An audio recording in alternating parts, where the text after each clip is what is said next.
Сәлем, бұл Миратрикс. Сүйікті 3 актрисаңды жазшы десем, кімдерді жазар екенсіз? Оны комментарийға жазыңыздар, қаласаңыздар, бірақ менің ойымша сол үштікте тіпті 10-ын жаз десем де, сол 10-тықтың ішінде Зои Салдана деген кісі болмайды. Сондайда біздің көзқарасымыз ол актрисаға сондай, Зои Салдана түрі мынандай. Ал Зои Салдананы ақшта, мысалы, прокаттың ханшайымы деп атайды. Ол рекордтық бір жетістігі бар. Сол жетістік туралы жалпы Зои Салдананың өмір баянын айтып бергім келеді. Жайғасыңыздар, лайктарыңызды баса кетіңіздер, кеттік. Зои Едира Салдания Назарио 1978 жылдың жазында Нью-Джерсиде дүниеге келіп, үйдегі 3 қыздың ортаңғысы. Зои 9-ға толған кезде оның әкесі жол апатынан қайтыс болады, және де 3 қызды көтеріп қиналған мамасы оларды Доминиканаға жібереді. Доминиканада әжесінің қолында қалдырып кетеді, өзі Нью-Йоркке қайтып жұмыс істейді. Мектептерін төлеу үшін деген сияқты жағдайын жасап берейін демекші.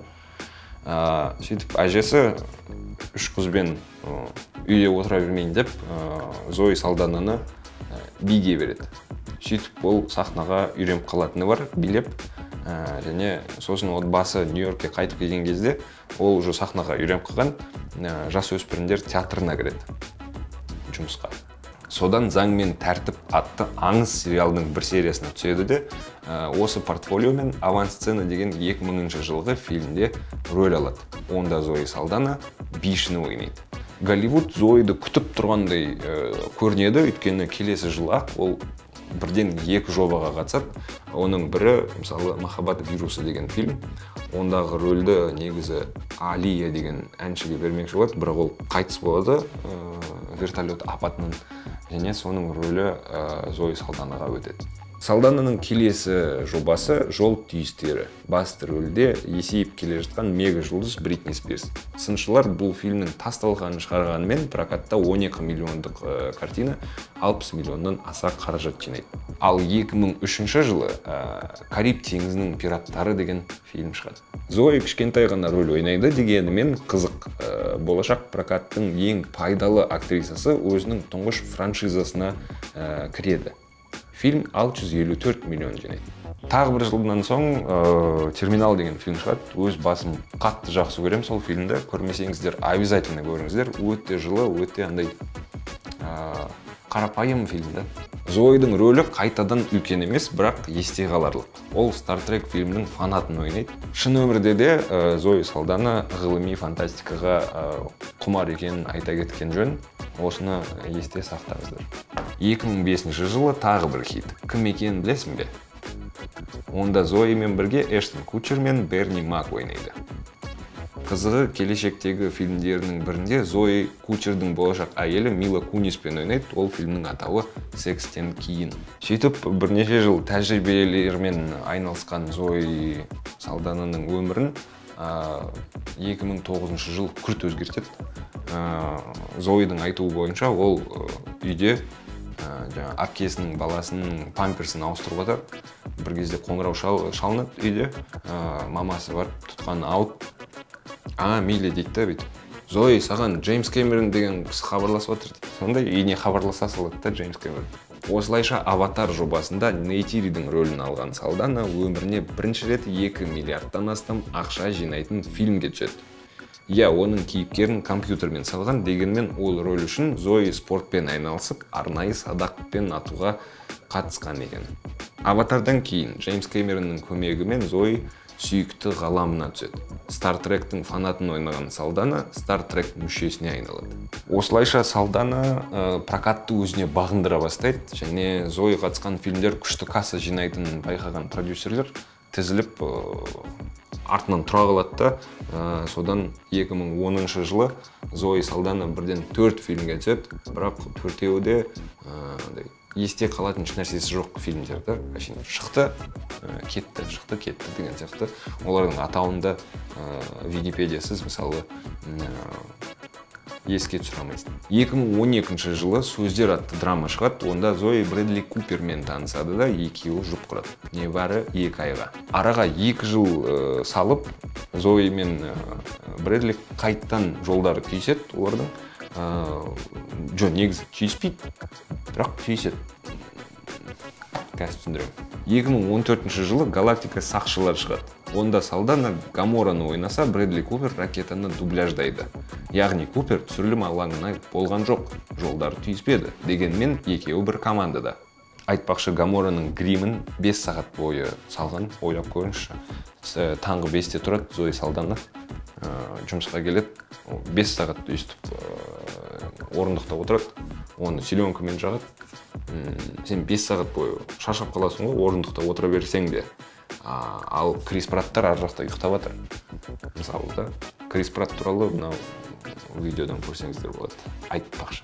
Сақшылардан соң Салдана «Өмір кітабы» деген мультфильмнің дубляжына қатысады. Сосын «Розмари баласы» деген сериалға түседі де, онда атқарушы продюсер міндетінде атқарады.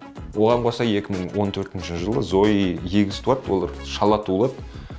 Және Салдана белгілі бір деңгейге жеткенін түсінеді де, қайырымдылықпен айналысып кетеді.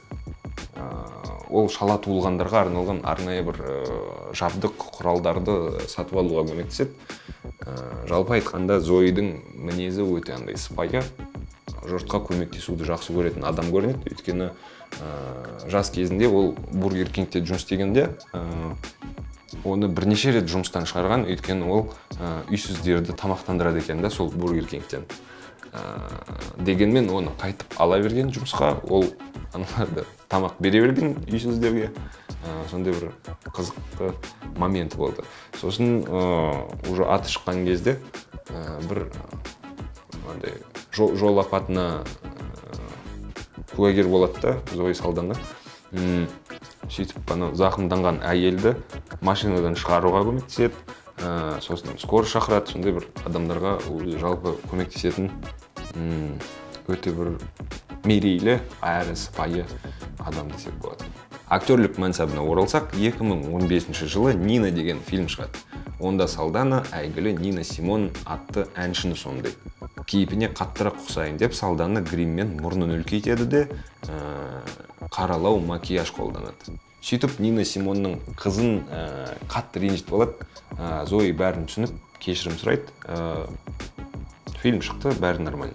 2016-17 жылдары Зои үйреншікті франшизаларына түседі. Олар жақсы ақша жинайды. Араларында шыққан «Түн заңы» деген Бен Аффлектің фильмінен Салдананың прокаттан құлағанын ешкім байқамайды. Есесіне 18 жылы 40 жастағы Салдана даңқ аллеясында арнайы жеке жұлдызымен марапатталады. Онымен қатар 2018 жылы фанаттар 10 жыл бойы күткен кек алушылардың 3-ші бөлімі шығатты, прокатта 2 миллиардтан астам доллар жинайды. Тағы бір жылдан кейін 4-ші бөлімі шығатты, тағы 2 миллиард алады. Былтыр мысалы Аватардың 2-ші часть шықты, ол да 2 миллиардтан асып кетті. Жалпы айтқанда тарихта 2 миллиардтан асқан 6 ғана фильм бар. Оның 4-еуінде Зои Салдана ойнайды.